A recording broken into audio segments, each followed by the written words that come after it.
Good morning, students.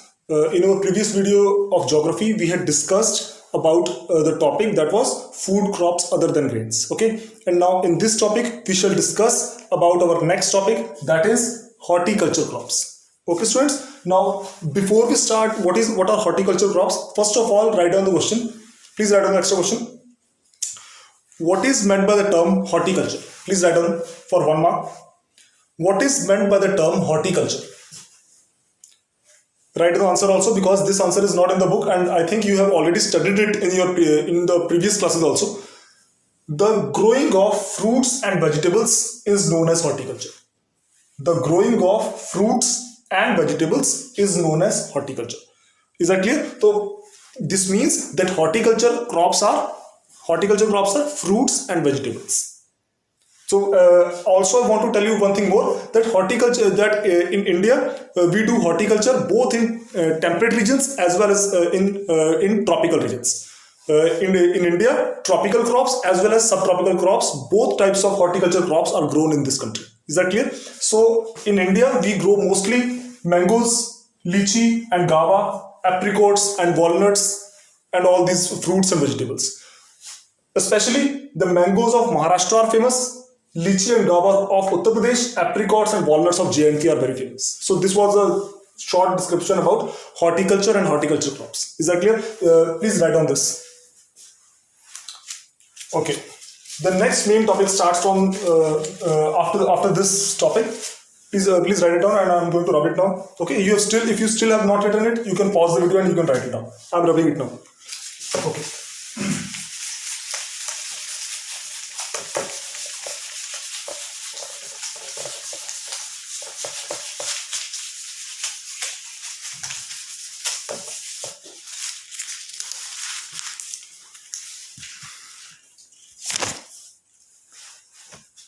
Okay, now students, please write down the next topic, that is non-food crops. Very important topic, non-food crops.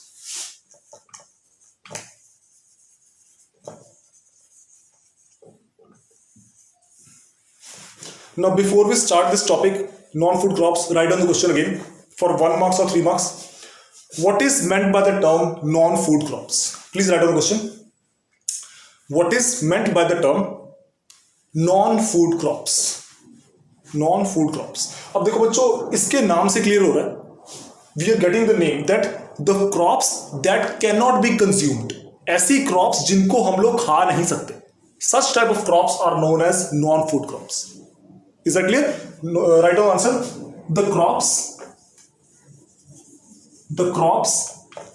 that cannot be consumed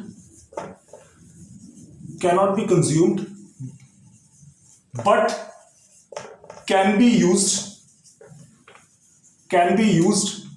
in industries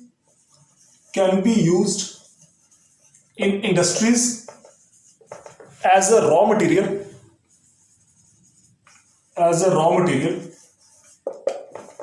are known as non-food crops. Please write down answer.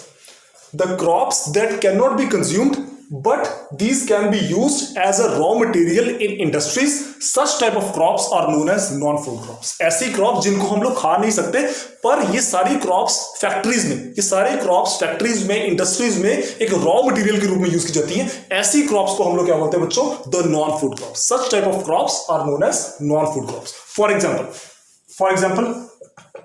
cotton. Next, jute, silk, okay, rubber. All these crops are non-food crops. These cannot be consumed. Cotton, jute, silk, rubber. These cannot be consumed, but all of these are used in industries, in factories for the raw material. And that is why these crops are known as non-food crops. Is that clear, bacho? So this was non-food crops. Now I'm rubbing this, and now we shall first discuss about the first non-food crop, that is rubber. First of all, we shall discuss about rubber, the non-food crop. Now I'm going to rub it. Please check in your books. We shall first discuss rubber. Okay, I'm rubbing it now.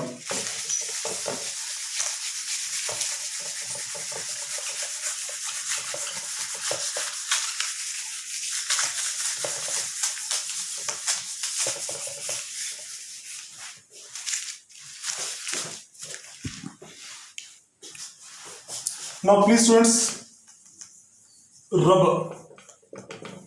The most important crop that is grown in India and most important non-food crop. Most important non-food crop that is grown in India is rubber. Now students, rubber is rubber is an equatorial crop. Rubber is an equatorial crop, but under special conditions,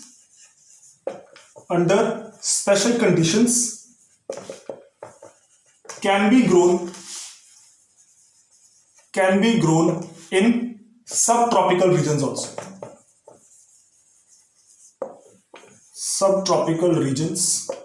also. Is that clear? Equatorial crop, it is an equatorial crop, but under special conditions it can be grown in subtropical regions also. Number 2, beta please write it down, do it fast.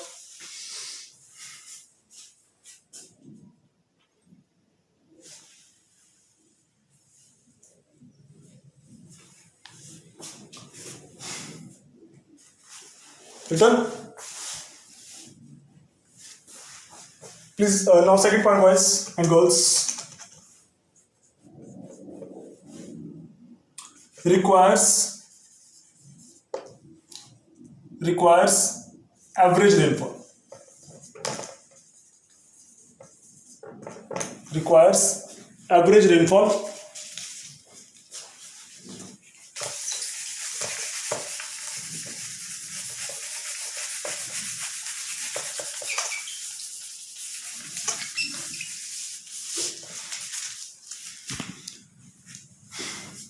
Temperature,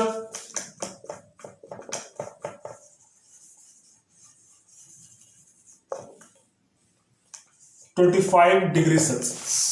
Temperature it requires 25°C. So that's why we can grow it in the areas, whether these are subtropical regions and tropical regions. Mostly grown in the tropical regions, but under special conditions can be grown in subtropical areas also. Is that clear? So next important crop, students, the important non-food crop. Okay, right. One thing more. The major states that grow rubber in India: Karnataka, Andhra Pradesh, Telangana, Tamil Nadu. Now you can see all of these are southern states. All of these are southern states, and that means all of these are tropical states. But in subtropical regions also we can grow it, but mostly grown in the tropical regions. Is that clear? So, next important non-food crop.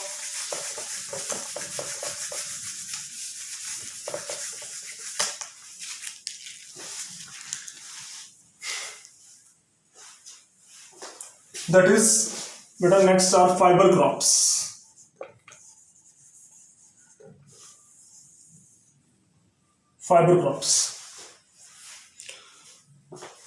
Now, the major fiber crops that are grown in India are cotton, jute. Write down please. The major fiber crops that are grown in India are cotton, jute, silk, and hemp. These are the major fiber crops that are grown in India: cotton, jute, silk, and hemp. Okay, cotton बोलते हैं रुई को और hemp बोलते हैं पटसन को. ये भी एक तरह की रुई जैसी ही होती है, बट थोड़ी रुई से अलग होती है. इसको पटसन बोलते हैं एग्जैक्टली. तो कॉटन, ज्यूट, सिल्क और hemp, these are the major fiber crops that are grown in India. So first of all, we shall discuss about cotton.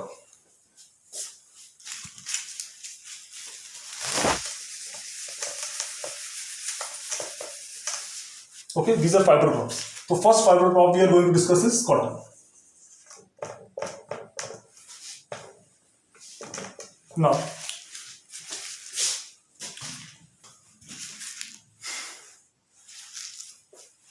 Now students, in cotton we can see that India is the third largest producer of cotton. India is the third largest producer of cotton. Number two, mostly grown. Cotton is mostly grown in tropical regions. Cotton is mostly grown in tropical regions, but also grown, but also can be grown, but also can be grown in subtropical regions. Also can be grown in subtropical regions.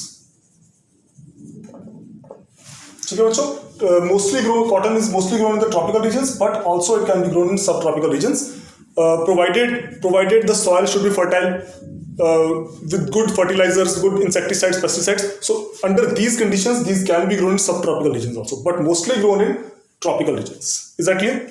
Next.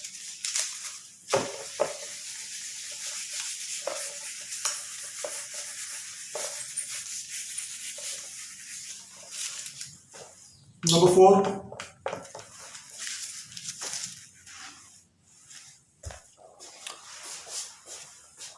Requires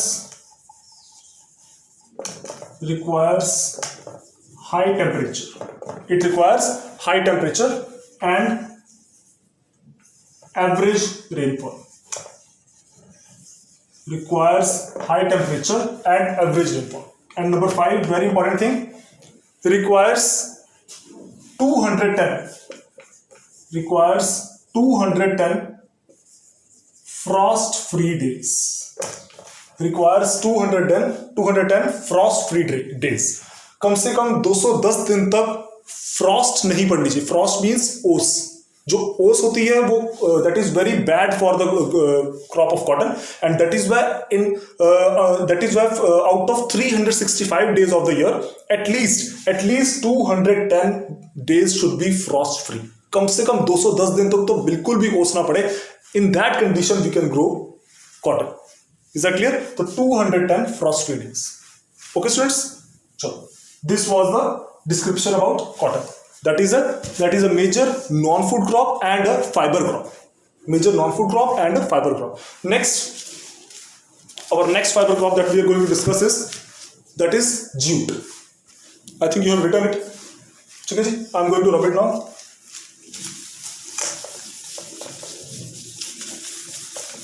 The next crop we are going to discuss is jute.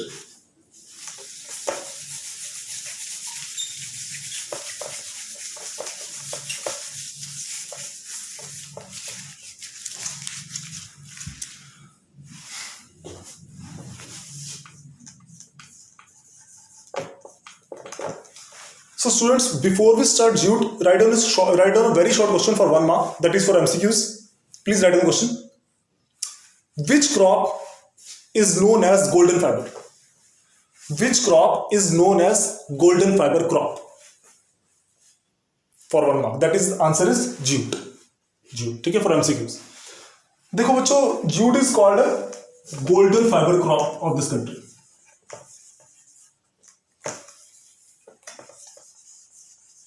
Golden fiber crop. Now, why it is called golden fiber? Because India is the second largest producer of jute in the world. Also it provides a lot of employment opportunities to many of the people residing in the eastern states of India, and that is why it is called a golden fiber crop of this country. I repeat, India is the second largest producer. Second largest producer in the world.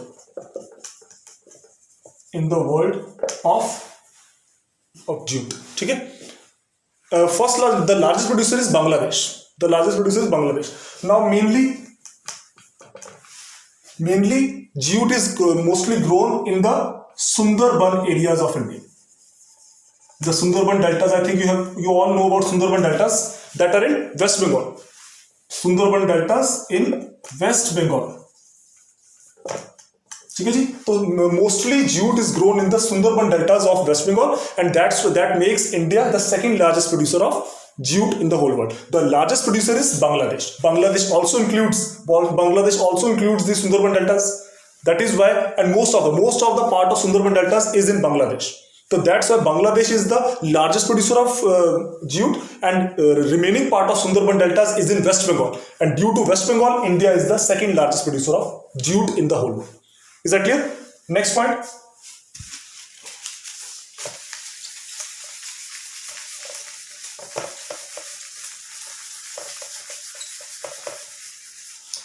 Next point, बच्चों, number 4. बेटा jute जो है ना, jute is one of the important crops of India. It is also providing a lot of employment opportunities to the people of this country. But still today, jute is facing a lot of problems in this country also. The problems. Write the question, please. What are the problems being faced by the jute industry in India? What are the problems being faced by the jute industry in India? Write any 3 points. देखो बेटा, jute is also one of the largest employment opportunities providing sector in this country, but it is facing a lot of competition. It is facing a lot of problems. The first problem that is being faced by this industry are problems. First problem is stiff competition.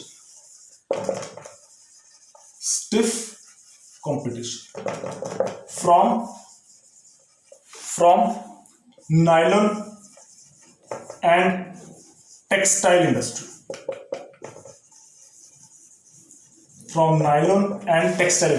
इसको nylon और textile industry से बहुत ज्यादा competition face करना पड़ रहा है jute industry को. That is the major problem being faced by jute industry in present day India. Secondly, B point. This was the A point. This was B point. Secondly, boys and girls, the problem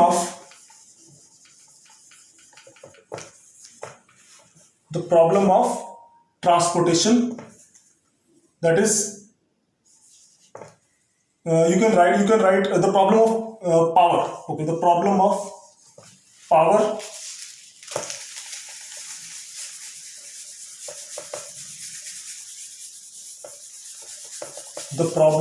power and transportation. Right in this way. It is also facing the shortage of power as well as lack of transportation facilities. That is also a major problem faced by the jute industry in this country. And last one is the competition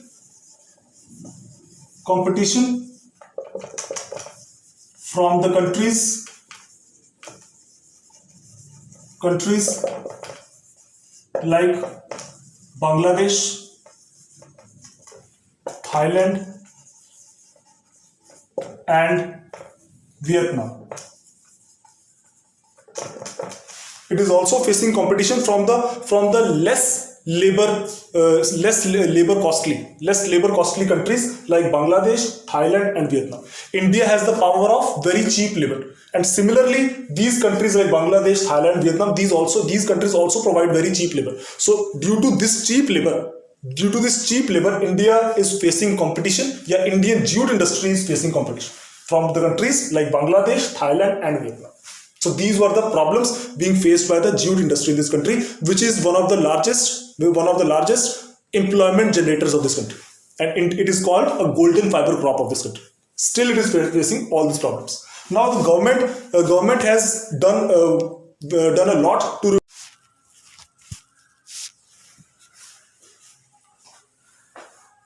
Now our next topic is the technological and institutional reforms. Is that clear? The next topic that we are going to study is technological and institutional reforms. Okay. Now, beta, please check it. this topic includes two types of topics. First one is technological reforms, and another one is institutional reforms.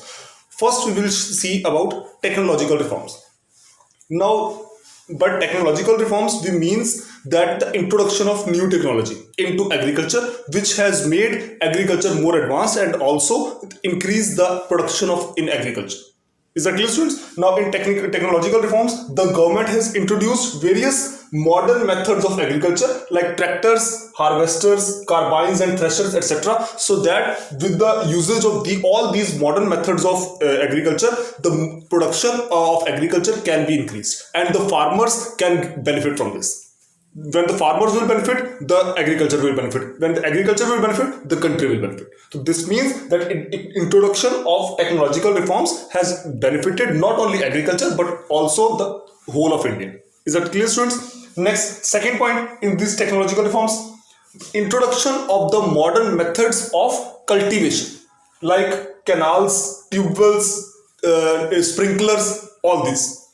If we introduce more and more modern methods of cultivation, then this will increase a lot of production in this country. Unlike suppose in the previous times, our agriculture was mostly dependent upon monsoon. Even today, India's agriculture is dependent upon monsoon in many parts of the world. But still, we have started using the modern methods like canals and tube wells and sprinklers. This has not only increased the production but also reduced our dependence on monsoon. And if the dependence of agriculture on monsoon reduces, then this means that if there is not any good rainfall in the country, but still we can manage to increase our production because we are already having tube wells and canals. This will reduce our dependence on monsoon. Is that clear, students? Third point in these technological reforms, I am going to rub it now. You can write this if you still have not written, and then you can pause the video and you can write it. Modern methods of agriculture like tractors, harvesters, carbines, and threshers, and modern methods of cultivation like canals, tube wells, sprinklers, etc. Okay, third point. And now the third point. The third point is bachcho, introduction of HYV seeds. The introduction of high yield variety seeds. Now, the introduction of high yield variety seeds is also very important technological reforms brought in this country to increase the agriculture production. How? Because due to these high yield variety seeds, green revolution was possible. You all know about green revolution that was held in the decade of 1960s, from 1964 to 1966, and that green revolution made India one of the largest, and not only one of the largest, but the largest exporters of wheat and rice, because we introduced the high yield variety seeds. And due to these HYV seeds, our agriculture production increased a lot, and we became the wheat and rice exporting country of the world from the erstwhile condition of wheat and rice importing country of the world. So this was one of the major technological reforms brought in by the government of India to increase the agriculture production. Is that clear, students? So this was the information about the technological reforms. Now the second topic in this topic, that is institutional reforms. I had earlier told you that this topic includes two parts: technological reforms, institutional reforms. Now we have completed technological reforms. Now the second part, that is institutional reforms. Please look at here carefully. Now we are going to study institutional reforms.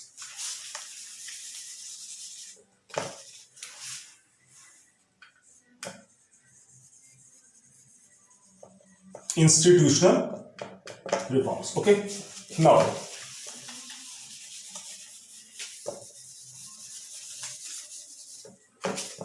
what is meant by this term institutional reforms? देखो बेटा, institutional reforms means to create the institutions that will help in the increase of agriculture production, and also that will help to the farmers. This is known as institutional reforms. And please look here carefully. We will discuss it and then we will get it properly. First point in this institutional reforms is creation of agricultural universities and research institutes. Please write down: creation of agricultural universities and research institutes. Now, how are these institutional reforms? But देखो, government has constructed lot of agricultural universities in this country and a lot of research institutes. Now, these agricultural universities and research institutes do a lot of research work and study on how to generate more and more new technologies, so which will further help the farmers and increase the agriculture. Okay, so this is one of the major institutional reforms brought in by the government of India, so that our agriculture production can be further increased and farmers can be further strengthened. So this will help the agriculture as well as the farmer, and this will definitely put a positive impact on the condition of agriculture in this country. This is the major reason that these institutional reforms are one of the major steps that has made India self-sufficient in the production of a lot of crops. Is that clear, students? First point was creation of agriculture universities and research institutes. Now the second point, agricultural banks. The government has also constructed and also started a lot of agricultural banks. Like, I think you all have listened to the name of Punjab Grameen Bank. Now these Grameen banks, these Punjab Grameen banks and agricultural banks provide farmers the loans, the easy loans to the farmers, so that they can take the loan and they can do agriculture. Suppose there is any farmer who wants to do agriculture, but he don't have money. He doesn't have money. So he will go to that Punjab Grameen Bank or that agricultural bank. He can take the loan on very less interest rate, and he can do the agriculture. After that, he can sell his crop, and he can and when he earns the money, he can repay his loan. So due to these agriculture banks, these farmers become able to do agriculture. Because these agriculture banks provides them money on very less interest rates, and that makes them self-sufficient. So these agriculture banks are also one of the major institutional reforms brought in by the government of India to improve the condition of agriculture and farmers in this country. Otherwise, such type of farmers who want to do agriculture but they don't have money, how can do the agriculture? Okay, so with the help of these agricultural banks, they can also do agriculture and then easily repay their loans, because the interest rate is also very less. Is that clear, students? So these are the institutional reforms. Third point, Kisan credit cards and insurance schemes. देखो बेटा, किसान credit cards and insurance schemes, how do they help? Suppose a farmer has taken loan. A farmer has taken loan from any Grameen bank, and he is doing agriculture. Now he has grown his crop. But suppose the flood causes there. The flood is caused. Now this is not the fault of farmer that flood has occurred. This is the natural calamity. But due to that flood, the whole of the crop gets destroyed. Now tell me, if the whole of the crop has been destroyed, how can he repay his loan? How can he repay his loan? So in that case, his insurance company, his government insurance company will repay his loan.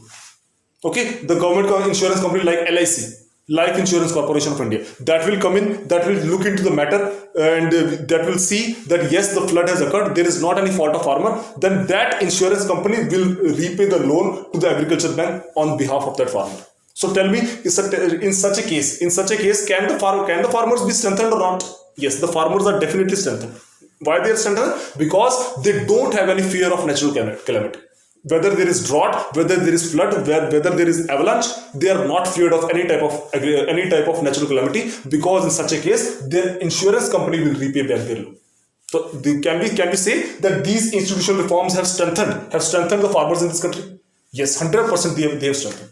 So if the farmer is strengthened, agriculture is strengthened, country is strengthened. Is that clear, student? So these are the institutional reforms that are brought in by the government of India to strengthen the farmers and agriculture. Kisan credit cards, what are these? Suppose any farmer requires money in emergency. Okay, he has taken the loan, but suppose there is any problem and he requires money in emergency. So with the help of these Kisan credit cards, they can easily get emergency money to fulfill their emergency needs. Is that clear? So all of these institutional reforms are helpful in strengthening the farmers, in strengthening the agriculture, and strengthening the country. Is that clear, students? So this was the detailed explanation of technological reforms and institutional reforms in this country. Okay, इसके आगे का सारा part cut कर दो, इसके आगे का सारा चैप्टर कट कर दो, वो सिलेबस में नहीं है. Please deduct the whole topics, all of the topics further after this topics, सभी को करो, वो सिलेबस में नहीं है. यहीं तक करना है हमें technological institution course. This was the complete whole chapter. इसके आगे सिलेबस में नहीं है. ठीक है जी. सो उम्मीद है आपको कुछ सीखने को मिला होगा. You have learn something. Now please write down the answers. Okay, still you have any doubts, you can send me your doubts and I will answer them. Is that clear? So thank you students, thank you so much, thank you.